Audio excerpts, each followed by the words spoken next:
So I've had my Coleman lanterns out for the last couple weeks, except this one here, which is my dual fuel fishing lantern. I've had this for, I think I bought this at Kmart when I was like 15. Filled up the fuel and noticed that I'm having a hard time getting the two flames. I'm getting mostly just a full flame.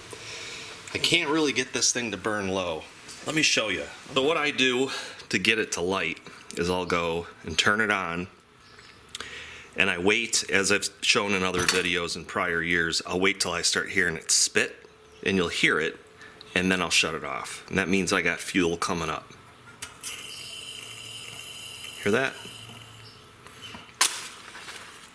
I'll light this up.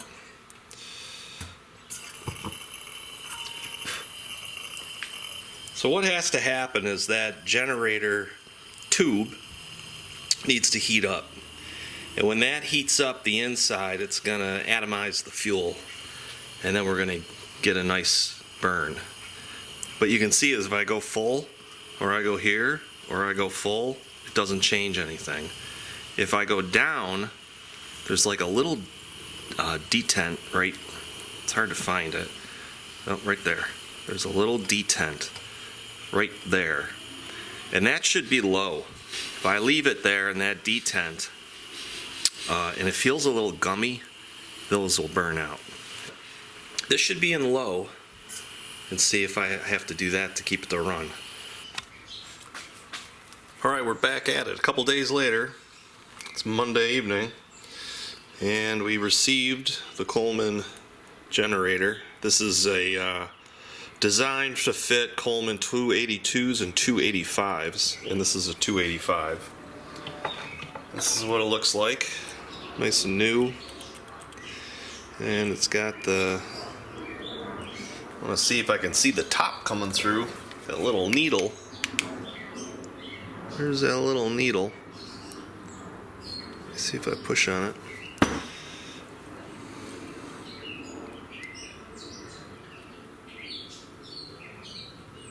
Yeah, this should work better. This should work better. So these are the same. Well, that's not the same. These are the same. So we're going to take that out. This is a compression fit.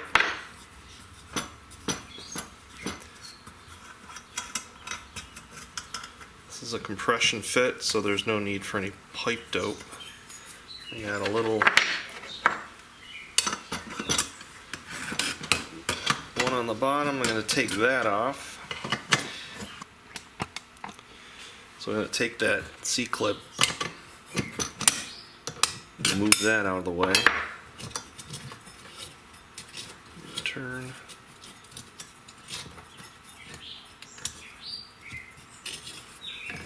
Sorry, you can't even see. There's the C-clip. And then this will just come out like so. There we go. I am going to probably replace these mantles because I got some holes in them. First I want to clean this up a little bit right here. Put the nut on. Now we can get this out. Now that goes in there. Now it sits on there. Now the C-clip goes underneath. Now we're going to tighten down this flat nut. Just snug it down. Doesn't have to be, don't have to go crazy on this one. Nice and easy. There we go, just a little snug. Because who knows, I'll probably have to take this off again. And we're going to start this on there. This is a compression fit. Yep. And you want to start it by hand to make sure you don't cross thread it. It's just, you know, soft brass.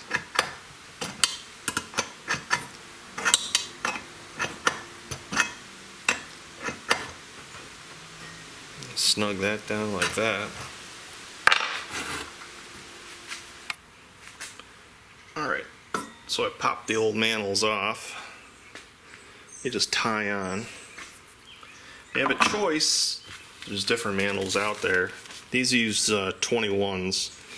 There's the Coleman brand, which are the string tie number 21, string tie number 21s.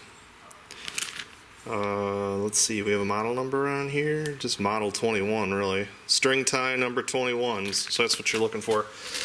You can also go with these Peerless that I've used. I keep my mantles in a little pouch that I have. They come in a 4-pack. These are classic mantles. These burn a little darker, a little more yellow for European and American markets. These are 21As, I believe. These are made in the Philippines. We could try this one or do it with the regular Coleman. Let's go with the regular Coleman. I'm going to save those other ones, they're a little older. So we'll cut that baby open. Give this a little granny knot.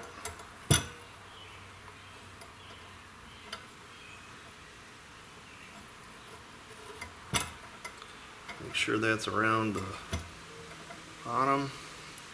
As many of you know, when you do this, you don't touch the mantles after you've lit them, because they're just ash and they will completely fall apart. Even shaking a lantern. If you take a lantern, let's say you're going to take it fishing or something, and it's in your car, even rattling around in the back, that's enough to just bust them off. They're pretty, some of them are stronger than others, and these Colemans are definitely not that strong, but lanterns get used, so I don't mind having to replace them. Let's prime this up a little bit. The excess off there.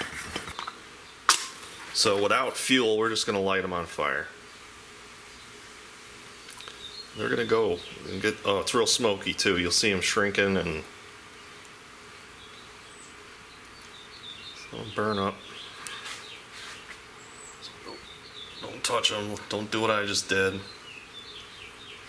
Whew, they are hot. You can feel the heat coming off of those. I mean, they are burning hot. So once they start turning white like that, the fuel's probably going to put them out. And they'll burn up right around the top. There we go. Whew, baby. Turn that down a little bit, just let that burn off. I'll move this away from my counter, or my cupboards.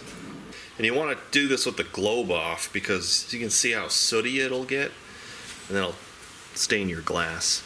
Oh, and the other thing you want to do is make sure you put on your heat shield. So you don't want, you want to make sure your heat shield's on to protect your base. Okay, I'm going to leave this on a little bit there, just on super, super low.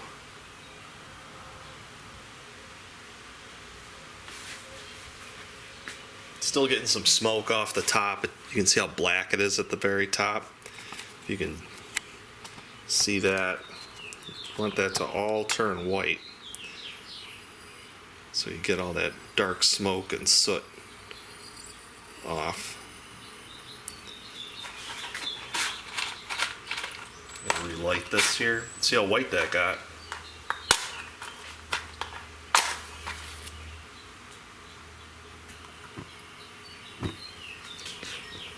A little windy in the garage today. I don't know what this wind picked up. Alright. There we go. It's even starting to shrink up a little bit more. And then once we get this to where it's no longer smoking, I'm going to put the globe back on it.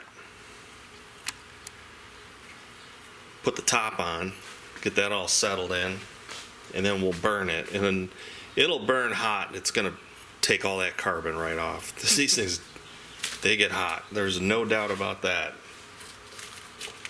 Alright, let's come back when that's all burned off and we're ready to show you what it looks like, finished product. Alright, we got our globe back on and we got the top on. We're burning here just on low. Now you can put it on nuclear. It's a lot of heat. But this is what I was missing. It was about like one, and you probably remember what it looked like from the beginning of the video. But to now be able to have that low range is nice, because if you want to sit outside at night, read, or just hang out, these things, they can get pretty bright, so it's nice to have that little bit of variability, a little fluctuation in the light output. So pretty cool. So that's how to replace the generator and the mantles on a Coleman 285A.